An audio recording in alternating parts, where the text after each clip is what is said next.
So I work in political conservative broadcast media. We're an affiliate of Fox News.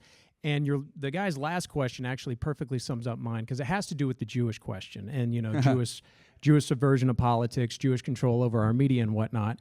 I personally have seen firsthand the implementation of Jewish control over conservative media and how it subverts issues like what you're talking about today with women's rights. You can go into immigration or, racial tensions in America, all that kind of stuff, and how it's actually being subverted on the right wing as well. Mm-hmm. So I wanted to ask you, do you think it's more important at this point in time, now that Donald Trump is the president, to not lose focus of the left, because they are still out there? I mean, obviously they're in this room right now, but to shift attention more to subversion on the right wing? That's a damn good question.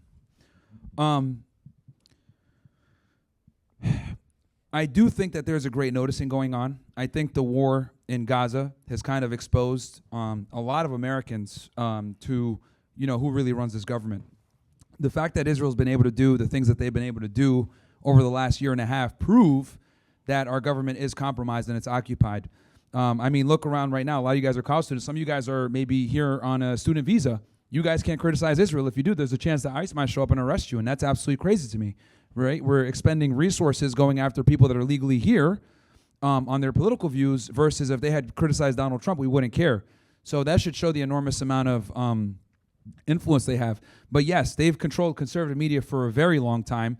And it's good to see that people on the right wing are finally starting to wake up and realize this, whether it's, myself or Candace Owens or Nick or Dave Smith, any of these people, we're waking up. Ian Carroll, a lot of prominent voices out there.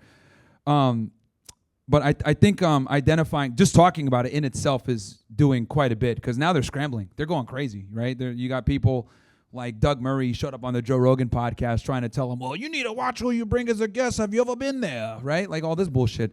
So they're trying to definitely do damage control, but I think the genie's out the bottle, man. People are starting to wake up, and people are figuring out with JFK, people are figuring out with the USS Liberty, people are figuring out with 9/11, the links. And people are asking these questions that historically would get you banned. So, and then you got people like Hassan Piker, who's on the far left, right, agreeing with guys like me, who you might consider me on the far right.